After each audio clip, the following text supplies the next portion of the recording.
Hello? Okay, there's a level. Oh, alright, excellent song ended.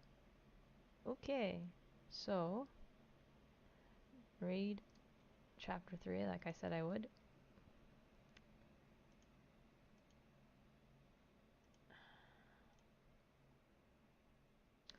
Even though this is not the right page number, I don't think. If I knew where anything was, but I don't. 48.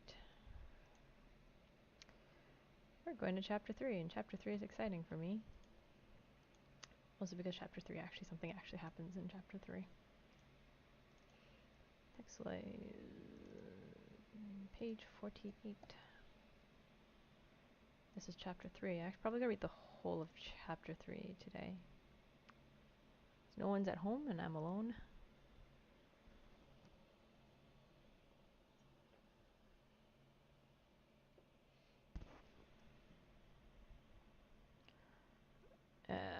I'll put this back. Actually, I want to play this. Mostly because I thought it would suit. Hopefully, if all the beats line up, it'll suit this quite well.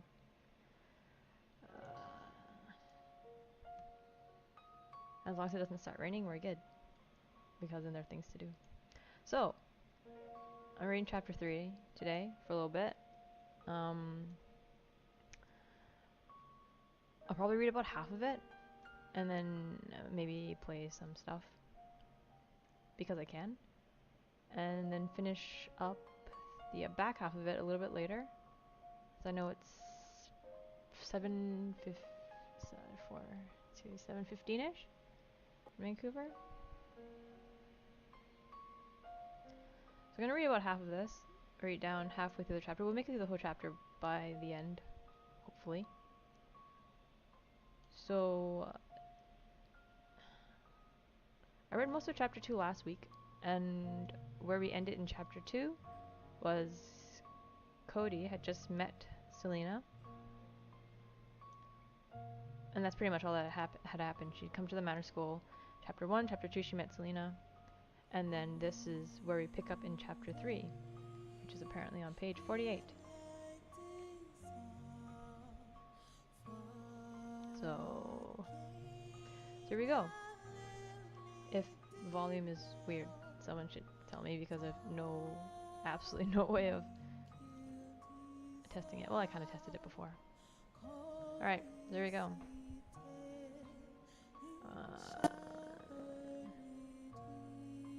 Actually, there's something I did not do.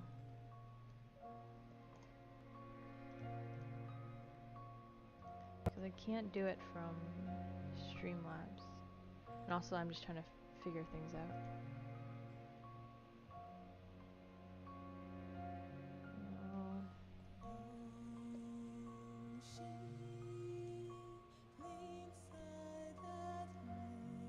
Okay. Alright. So, Chapter 3, Letters to Cody. Lecture the second, Chapter 3. Yeah, I'm forgetting everything. Alright. It became apparent fairly quickly that both Candace and January's circles reached well beyond their immediate peers, each amassing followers across all 5 years of secondary students and what few collegiate students the hall retained. There was no pattern to be discerned from pure observation, both granting admission to students of wealthy and exorbitantly wealthy backgrounds, and the occasional pity case, both acceptance of students regardless of academic achievement, though I would not advise you to challenge the intellect of any student here at the Manor School, seemed at first a matter of assignment. Since Candace and her friends all resided in the floors above the common, while January and hers resided below. Still, the space between the two groups during meal times in the mess hall stood too defined, and in good time it was made known to me to be the product of some fundamental disparity in opinion. Given what ego must be expected of these born to high society, and those born to give their lives for the former, it seemed a fair evaluation. When the second bell was rung for the beginning of the lunch hour that second Sunday, however, I saw trickling into that space down the middle of the haller's table a small group of students who had been amongst January's acquaintances the week before. There were only two at first, Channing Weather, conqueror of battlements, and a well-built third year whom I would learn was called Gloria Wilhern, Emily like born of Emily. Naturally, it seemed odd that they might be banished thus, though I shall admit to having been regrettably less aware of the changing temperatures in the mess hall that day than I ought to have been, especially being as new to the school as I was. I had noticed the restlessness that had come over the manor by the first weekend, the rumors going about that no one much wanted to address, and I might have asked Selina of it if she had not been so occupied keeping Candace company, as is, apparently, so demanded of a roommate. Sequestered away from all others in 467, she emerged at last just as the lunch hour began, and taking a seat away from Candace between Annie and me, muttered under her breath that Candace was unpacifiable. "Well, that is not so unusual," said Annie, below the regular conversations Julian and Carly shared with their third part, Connor O'Malley, whom I have not mentioned for lack of opportunity. "What great injustice consumes her today?" "What great and minuscule injustice does not?" "She wants too much to believe the recesses come solely to grant her power." "Perhaps inadvertently so. After all, it has taken the master from us." "Does that grant her any power at all?" "I think not." "Still, you are right. What stability shall be lost in the master's absence? Orders came from Cantatton this morning, you know. Maggie Richmond may assume mastership over the local divisions while the master is away, and Bridget over the external divisions, of course. With Charlene away still, and word let out that 086 has been given to Cody, what shall become of good sense? It is believed 086's original occupant may not return at all this year. It is nothing against you, Cody, but to believe the master might share her room with an Osharian, it is unthinkable to them. I took no particular offence. Nothing else gave evidence to that meal being different than the rest, barring the occasional glance from my peers, students in every year from all 7 dormitories filing in as this new rumor made its way across the mess hall. Thankfully it was Sunday, so a great number of the manor's population was either at home or out in the village, or I might have taken greater issue at being thusly watched. There was only about a quarter of an hour before the bell in the headmistress's tower was to be rung, and seeing that Candace was to take Selina's company from us that afternoon, I was let alone to think more on Selina's report. That perhaps the intrigue of my appearance at the hall may have been in some part due to the absence of my roommate, this student they called the master. What an epithet to be granted! Such authority and position to a mere student! What might she have done to garner herself such supremacy? I remain fairly skeptical of her influence. If I am to be considered curious because I have taken the place of one so honored, it must also be considered that the lack of intrigue on the parts of Channing and Miss Effin is all the more peculiar. I could think only of 2 reasons to justify their ease with me. First, that they might have wanted the master's absence and sought not to question why. Second, that they had already known of the master's absence before the term began and been given justification for it. Neither of which served to alleviate interest when Donna came in and sat apart from her usual collegiate friends. Instead, took a seat in the space between the 2 factions of Trench Hall, Channing and Gloria. They sat undisturbed there in the center of the holler's table at first, speaking in low voices amongst themselves, with their gazes kept within the confines of their circle. Selina pulled at my sleeve when she returned from Candace's side, shaking her head gently so that I may be persuaded from watching, but their stoicism alone was far more interesting than the boys' theories about Mr. Mayer's past lives as a serial murderer, and Annie's thoughts on the ailing health of Asmira Gaiz, heirless governor of Goslin. I can only offer that my interest lay in the privacy that these 3 were given, and perhaps in the lack of interest the rest of the manor took in their exclusivity, all further accentuated when a Calburgan came up to them with a loaf of barley bread still steaming, dressed down in an off-white shirt and an overwashed uniform skirt, and rather than wearing a black heel as all the others, she walked on the stone barefoot, bony creature and dirt-stained into her pale skin. She bore a cuff of unpolished silver on her ankle, adorned simply with one of the Volneyas, mane tossed to the wind as it spread its wings, hind claw still grasping onto an olive branch, as mythology dictates it must. As she walked the length of the holler's table, she kept her head bowed, even as her friends amongst January's associates called out to her, and for this reason I believed at first these were part of the others. She would barely lift her eyes to meet theirs. One rarely sees those of full Calburbian descent, even out in the Republic where we are equal, and it is never difficult to spot them, of course, since the ears of proper elves are so often still unevolved. She must have been hurt once as a child, for the point of her right helix was darkened, burnt once perhaps, and you could almost make shapes out of the scar.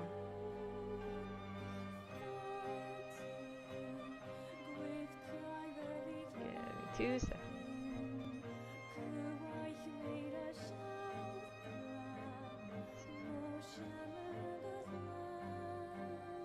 Joe's ordering me food.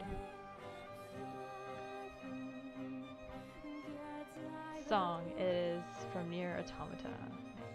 But you already knew that. No, it doesn't. Well, I think the exclamation point goes ahead of the word. I can just tell you what this one is, though, I think. City Ruins. This is from the Nier soundtrack. Okay. We will keep going down. It doesn't work. I didn't set that up. I didn't set that up. No, sorry. Alright. Now Candace had leaned over Now Candace had leaned over to whisper in private conversation with Julian the moment this Calburvian had come into the mess hall. Once she had crossed the better portion of the Hallers' table, Julian stood and strode to confront her, standing directly in her path such that she was forced to stop and address him. "Have you any business at the manor, Etsuit?" She did not reply, however did raise her head to look at him before making an attempt to step around him, though of little success, for he would not let her. The hall had come to a hush as he edged her closer toward the wall, necks craned in their seats to see if the Calburvian might answer a simple question. She caught his eye for a moment, then, maintaining her silence, she slipped deftly under his arm. He turned as quickly, took hold of her, and pulled her close again.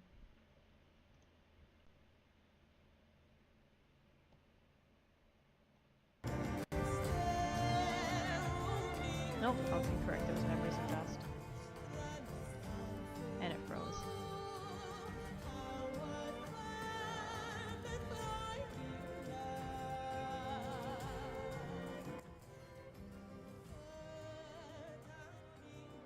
Is it back? Okay, it's back.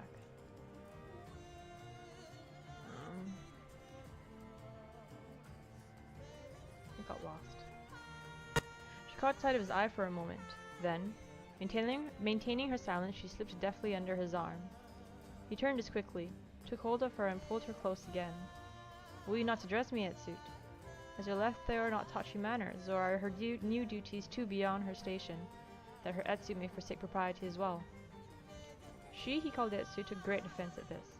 With renewed vehemence, pulled herself free with such force she put Julian off balance, saying as he stumbled to find his footing, "Nothing stands beyond Lethaor. You dare show Lethaor's disrespect." Channing and his cohort stood then, and Gloria leapt forward to take the loaf from the Calburvian, who was now beginning to redden, whom none made any effort to calm. "Say none against Lethaor, for Lethaor says none against you. A lowly Koshla boy hath no right to challenge." The mess hall began to stir as the Calburvian took a step forward, albeit still unwilling to come any closer to Julian than was necessary to defend the absent master. I was fully impressed by her sudden change in posture, though I was alone in it.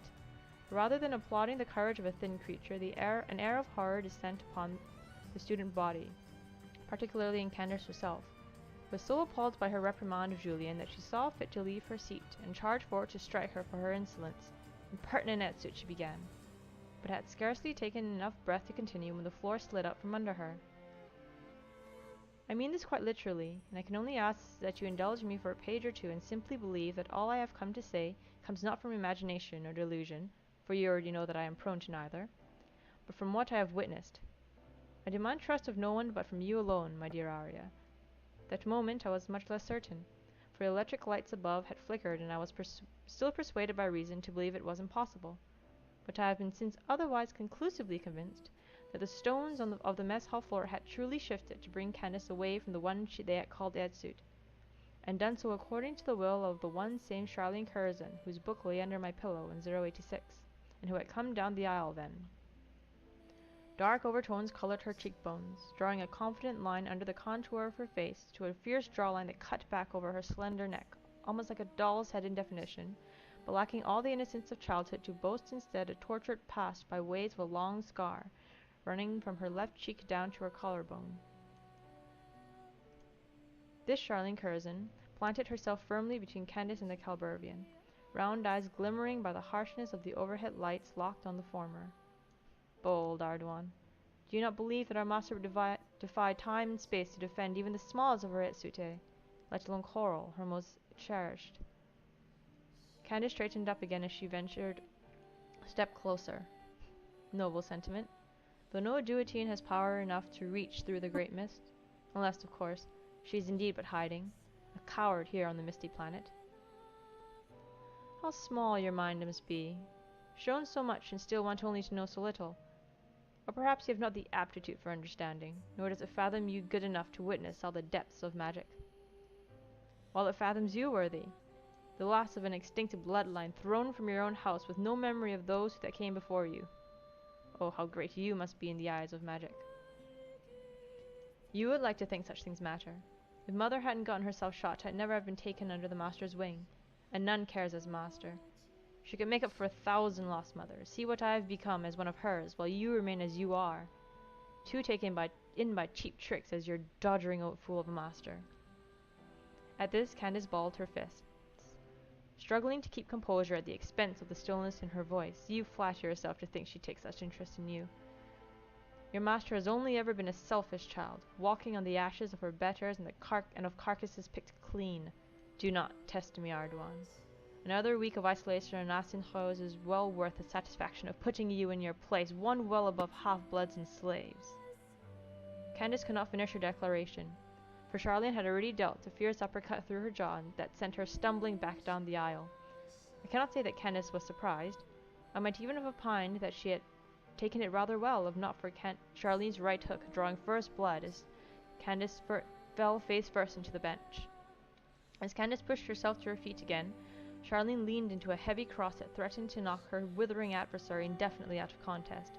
But the former soon showed herself to be, despite her pedigree, some part capable of taking whatever Charlene had in store for her, holding her arms up to defend as Charlene beat away at her. So Annie's nerves and the marks she left in my forearm were all truly for naught, and I felt a deep respect for Candace as she took her beating, though it did not last. Whatever diatribe was launched against Candace between blows was done in faultless Barsilic, and spoken with such passion I can only assume that it is the language most natural to her. I do not suppose either of us would have ever thought that Barsilic could exist outside a gaudy classroom. However, Velatin has proven itself to be a great dasher of expectations. It was Channing who took a step forward first in an effort to pull Charlene off, only to receive for himself a bloody nose when Charlene elbowed him hard. "Will you let her say such things, Chan?" "You're being foolish, Charles. You know she is beyond cure," said Gloria. Charlene paid no heed, turning sharply and sent Candace rolling down the aisle with an impassioned kick through her core. Julian stepped up then, but as Charlene had Channing, Candace pushed him away with as much intent. "I will not be beaten by a half-blood elvish brat." With renewed fervor, Charlene lunged at her again, but Candace was ready, taking a step forward to meet Charlene's fists. For a moment, it seemed an even match. Every cross and hook, every knee and elbow countered or parried and dealt back in haste. It was not till Selena stood, turning her little silver ring around her finger, a subtle worry furrowed in her brow, that I sought to understand beyond the simple blow-by-blow commentary I have recorded here. I saw then Charlene's eyes, those beads of polished tiger eye watching and moving with Candace as she thrust her fist toward her again. Charlene parried and put her knuckles to Candace's cheek as she had been, but this time I saw that there was no weight in the stroke. She did this once more, easing her jabs just enough to annoy Candace, like a cat toying with its prey, frustrating the latter to certain distraction, for wanting no such mercies from a lesser. She pushed her harder, only to tire quicker, and with every overextension she lost momentum, letting control slip easily back to Charlene. Yeah, if I could line it up, I would line it up. I would line them all up. Unfortunately, I can't play any of the Nier soundtrack here because the Singapore store doesn't let me. That's why I'm playing it off of a YouTube playlist. Initially, I was gonna try and line them up, but Singapore won't let me. So, but yeah.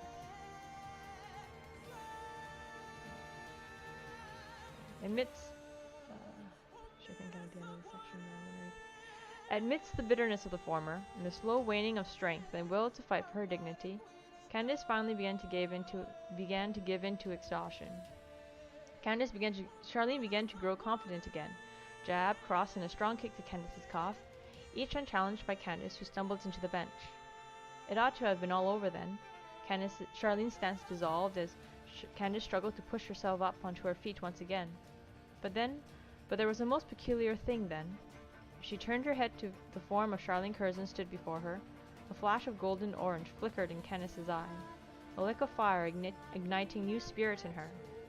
Baring her teeth, she took a different stance, with both hands held in front of her, and as she pushed her right palm out, and she let a victorious smile cut across from cheekbone to cheekbone, facing now not Charlene, but the Calburgian called Coral. Since her arm remained still 5 or 6 feet from striking Coral, I thought nothing of it at first, and was so appropriately shocked to see Charlene leap out and dive in front of Coral, pushing her out of the way and into Gloria and Donna standing in the sidelines. And even for all of that, what was truly peculiar was when Charlene stood to face Candace again, her vest was on fire.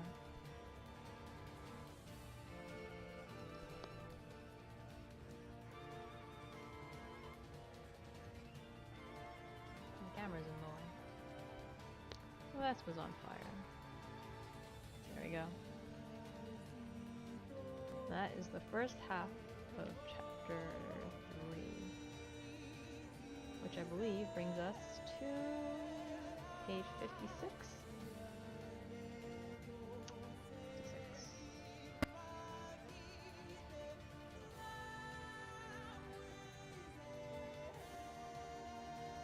Yeah, I had initially intended to get the Nier soundtrack going and like line up songs with the different sections, but this morning when I went to do that, iTunes told me I wasn't allowed. So I went looking for tracks on YouTube, which is what is playing now. It's like a concert OST. I don't really know what that's from.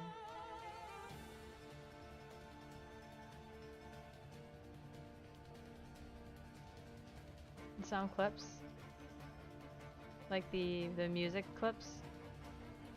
I have noticed that it's having a trouble buffering, but I think that might be the internet connection, which is surprisingly decent for where I am. Okay, see if there a way that I can. What does this do?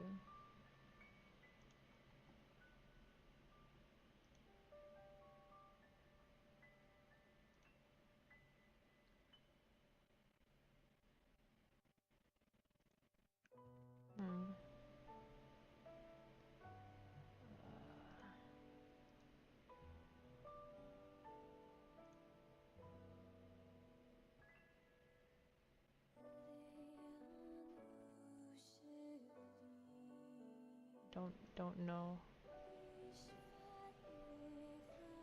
if that's a connection thing. Maybe that's a connection thing. That seems most likely to me.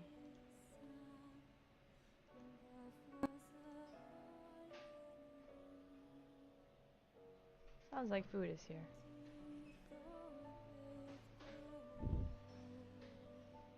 Food is here. Okay, I'm gonna stop there for now, and I'm gonna read the second half of it probably later, like in an hour or so. Yeah, I'll finish the chapter. I think this chapter is one of the ones that you can't really split into two very well, or it's kind of unfair not to finish reading it.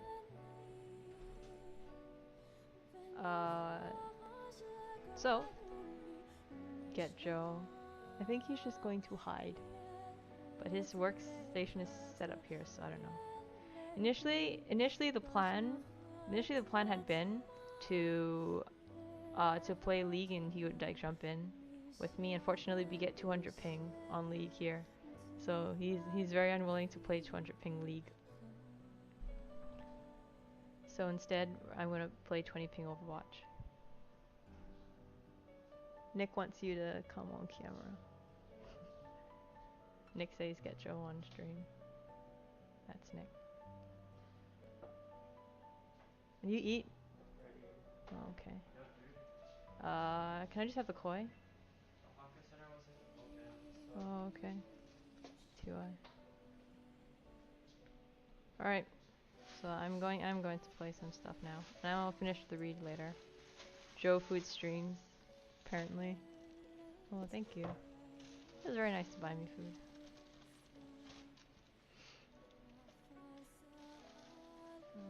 I forget how to do that. How do I do that? It's here.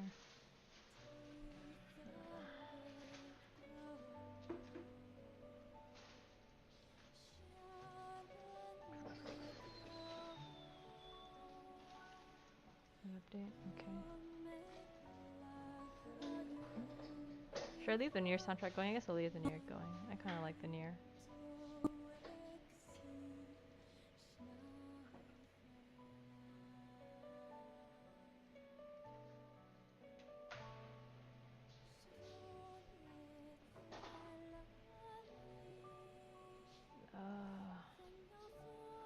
All the passwords are the same, but they're all different.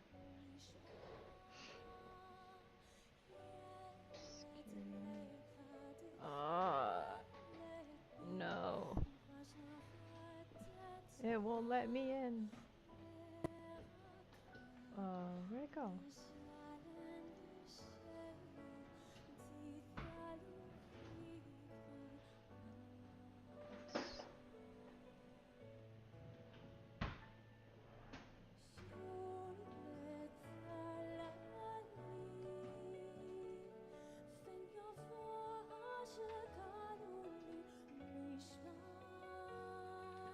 You gonna do work? That's unfortunate for you.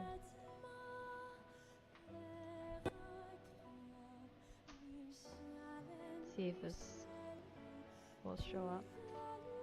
It should, cause it did before.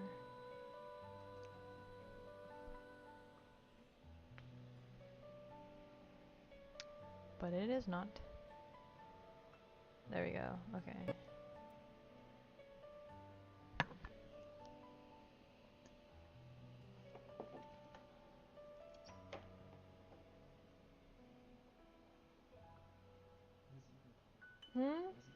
What's what even called? Do O do AUGHT. AUGHT.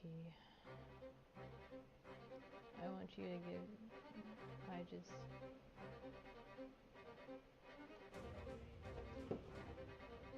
do ought. Do anything at all.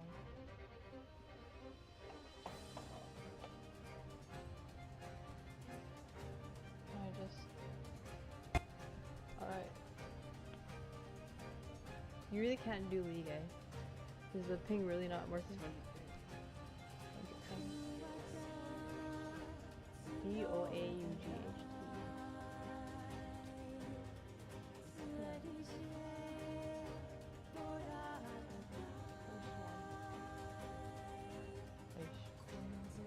Okay. I'm going to, while I am here, grind this. I'm going to grind this account 25. That's literally all I'm going to do. And I'm going to second it, but that's okay.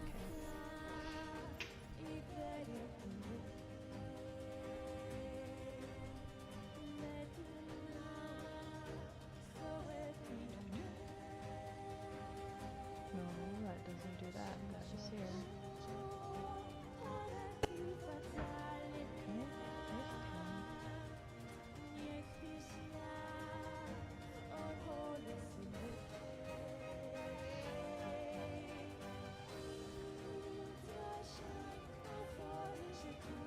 Is it worth learning at 200 ping? No. No. You can't do anything at 200 ping? Nothing is worth doing at 200 ping. It must suck to live in Australia then, because don't they get 200 ping for everything? All the time? Why is it so quiet?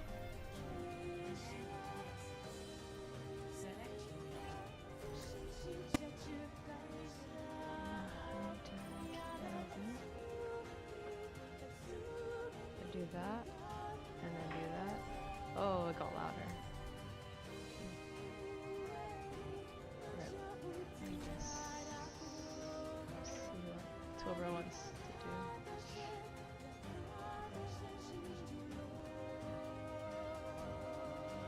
Or maybe Joe can just tell me what to play and I'll just play whatever Joe says I'll play. Mercy's already taken, buddy. Actually, I can't 4 DPS. You know that really stupid TikTok? Where, like, Which one? The girl says that she's already dead.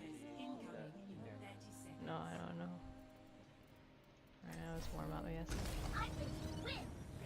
Which really means I shouldn't be playing Diva, but that's okay.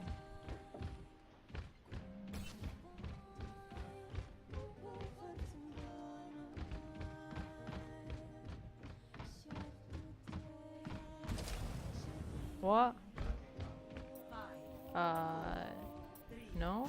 Should I? Why are you up there? You see, that's why you don't go up there. Alright. Fine. Too far.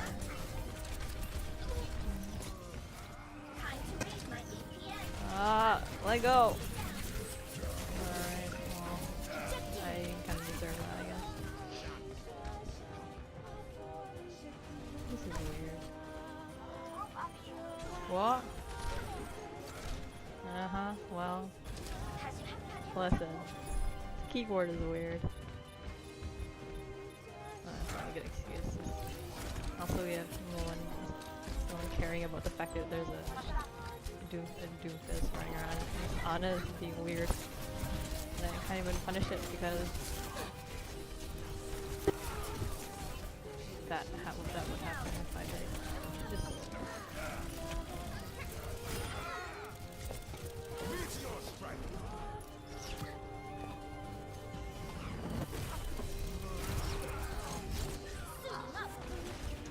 why do I have so damage? I haven't done anything.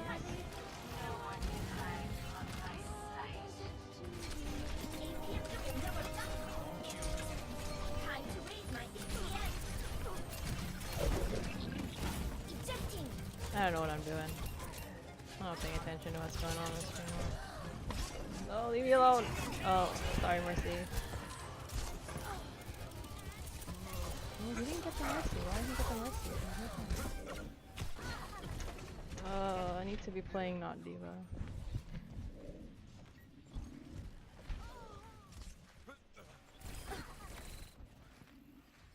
I don't really know what the solution to this is. What's the solution to this? Stop the payload.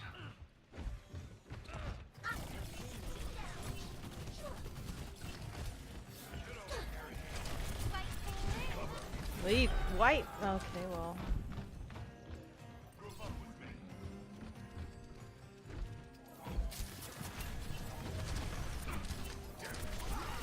Aggressive phase, aggressive.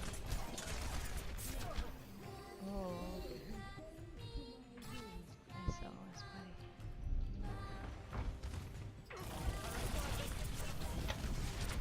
My tactical visor is charging. Stop the payload.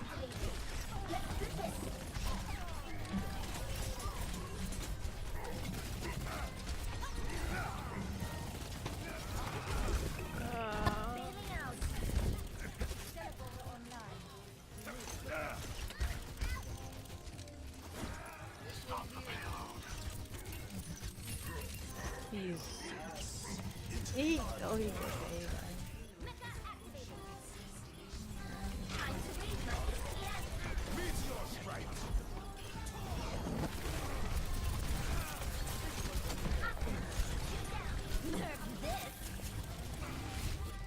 Corner? No, it's like that.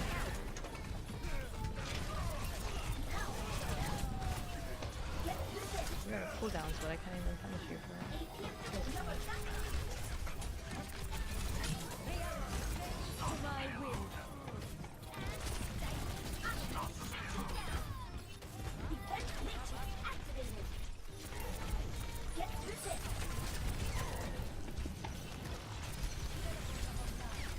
Where does this go? Oh, I don't want to go there. Ah!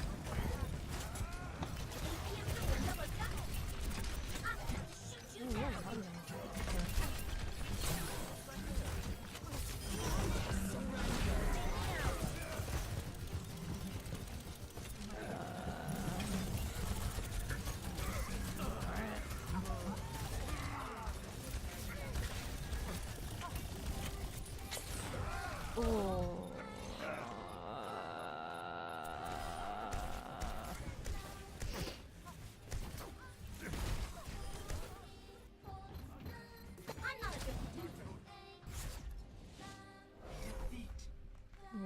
I figure out how to get this to work consistently.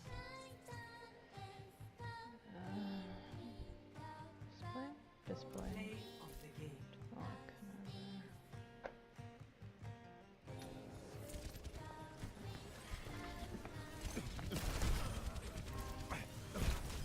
I wonder if you could just like take Chris's computer. Chris's computer. I should text him and ask him.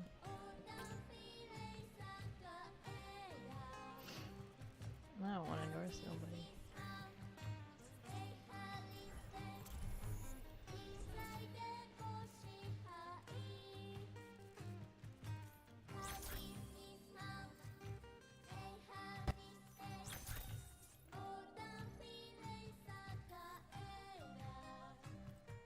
He has an Asus system here.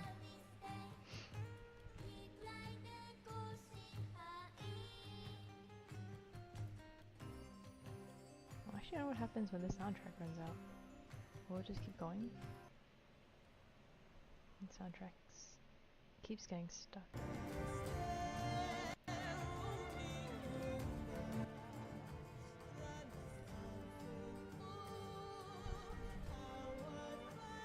And it keeps going back to the same spot. How do I fix that? Is it fixable? Maybe it's not fixable. Kind of dumb to be playing off of it.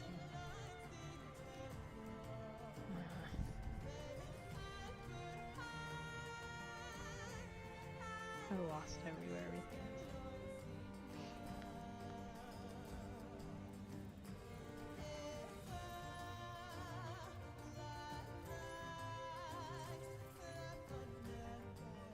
It's funny, I say all I want that I don't wanna, I don't wanna keep playing Devo, but at the end of the day I always want to keep playing Devo. Just not play it, do it too much. I'm too comfortable. Job security as it is, according to Sino.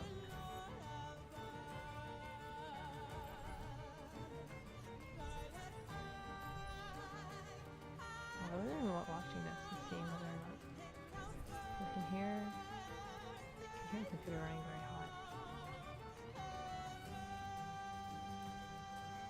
Did you ask him? No. I don't know.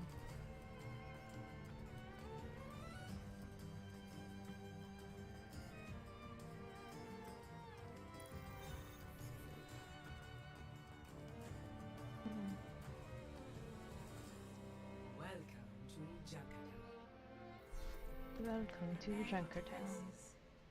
Select your hero. Is it a good idea? It's a bad idea. But we're gonna do it anyway. Why is it so dark? Maybe it's okay. Maybe it's just me. It's probably just me. Oh, there's someone in voice. There's someone loud in voice.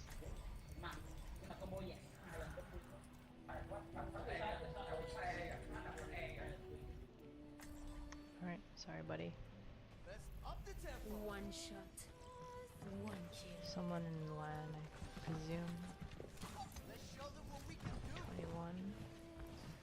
Why can't I get ping like this in Vancouver? I want ping like this in Vancouver. Attackers incoming. 30 seconds. Did I plug in? I did plug in.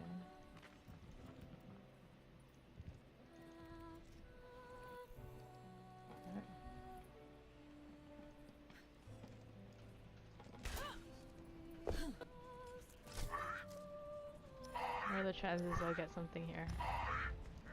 Very low. But I also probably won't be punished for it, so maybe it's okay. Attackers incoming.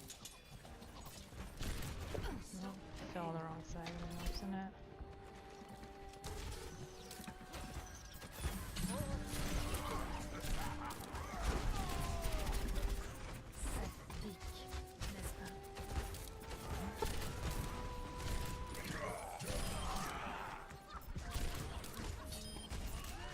Someone's behind.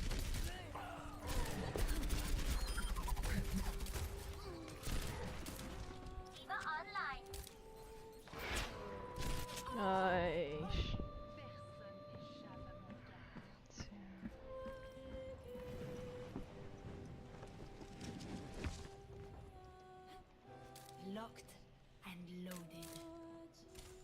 Hey. Thank you. Did she put walls? I wasn't paying attention.